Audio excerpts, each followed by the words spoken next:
Lors de la dernière assemblée, une votation nous a permis d'entendre que vous ne souhaitiez pas que soit appelé un service diocésain de liturgie, une équipe diocésaine de liturgie.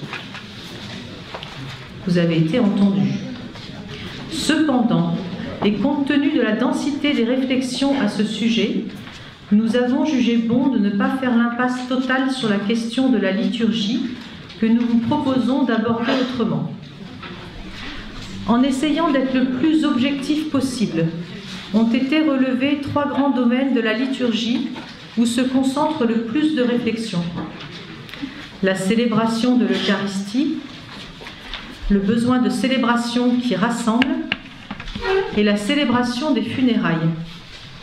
Concernant d'abord la célébration de l'Eucharistie, s'il est peu question de célébration de la parole ou de nouvelles formes de rassemblement, une inquiétude est présente à propos de la possibilité à l'avenir de vivre l'Eucharistie chaque dimanche dans chaque paroisse. L'essentiel des remarques concerne la célébration eucharistique. Beaucoup témoignent de son importance pour leur foi, mais on déplore que les célébrations soient tristes, peu attractives, qu'elles réunissent peu de monde et surtout peu de jeunes ou de familles. Certains se plaignent d'un manque de sacré.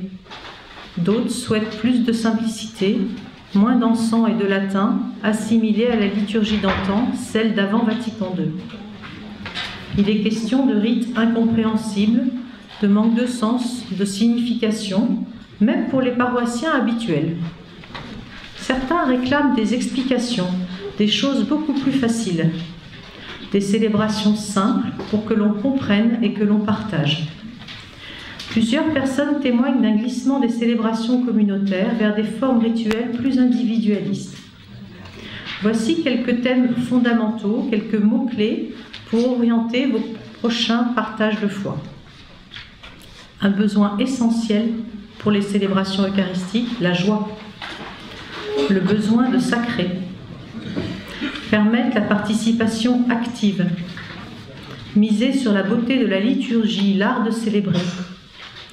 L'importance d'une catéchèse qui explique la liturgie. La place de la liturgie dans l'initiation chrétienne.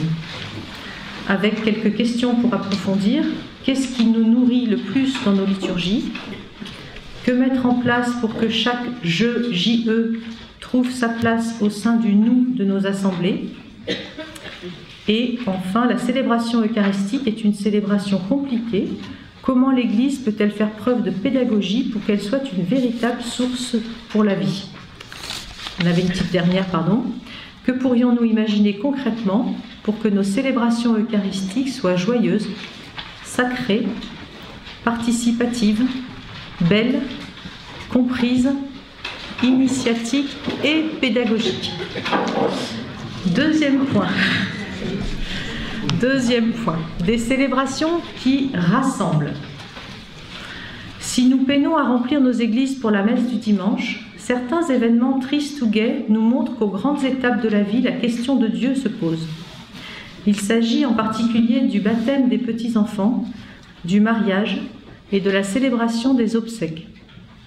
Pour chacune de ces célébrations, nous avons un contact rapproché avec les principaux intéressés, une opportunité de toucher un public large, un lieu privilégié pour annoncer la bonne nouvelle. Beaucoup de témoignages disent la difficulté pour les équipes de préparation à parler de la foi chrétienne et mesurent le besoin de contenu catéchétique simple et mémorisable. Quelques questions pour approfondir. Quel visage d'église devrait donner la première personne rencontrée lors d'une demande de célébration? Que pourrions-nous imaginer concrètement pour que nos célébrations rassemblent le mieux possible et pour qu'elles soient vraiment évangélisatrices? Troisième point, la pastorale des funérailles qui a rassemblé également beaucoup de remarques. Les assemblées synodales sont riches de témoignages et de questions concernant la pastorale des funérailles. Beaucoup témoignent de cette mission où s'exerce la compassion au nom du Christ. Beaucoup témoignent du chemin spirituel que cela leur fait faire. Des questions se posent quant à la reconnaissance des laïcs appelés à cette mission. Reconnaissance du temps passé à accueillir, à écouter les familles, reconnaissance du travail fourni pour mettre en lien la vie du défunt avec la parole de Dieu, reconnaissance de la place occupée dans la liturgie par des laïcs très souvent à la conduite de la célébration.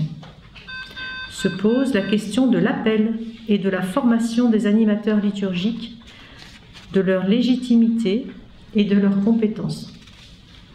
Vient aussi la question de la visibilité au moyen d'un signe liturgique, croix, étole, etc. D'autres questions évoquent la collaboration prêtre-laïque et la manière personnalisée qui peut ne pas être la même d'une paroisse à l'autre de répondre aux demandes des familles. La pastorale des funérailles est un service où les accompagnateurs sont particulièrement invités à rendre compte de l'espérance chrétienne. Certains notent la difficulté rencontrée avec les fondamentaux de la foi, la question de la mort et de la résurrection. Quelques questions pour approfondir. Les formations à l'accompagnement des familles en deuil vous semblent-elles connues? S'il est vrai qu'il est important d'avoir un peu de bouteille, il est possible d'y participer avant 70 ans. Comment toucher des animateurs plus jeunes? Par quoi passe la reconnaissance pour une telle mission? Que pourrions-nous imaginer pour rejoindre encore mieux les personnes lors des funérailles? Chacun de ces 3 sujets abordés est accompagné de textes pour éclairer la réflexion et de thèmes fondamentaux à ne pas oublier, comme par exemple, pour les célébrations qui rassemblent, nous attirons l'attention sur le lien fort qui existe entre catéchèse et liturgie. Autrement dit, comme tu pries, tu crois.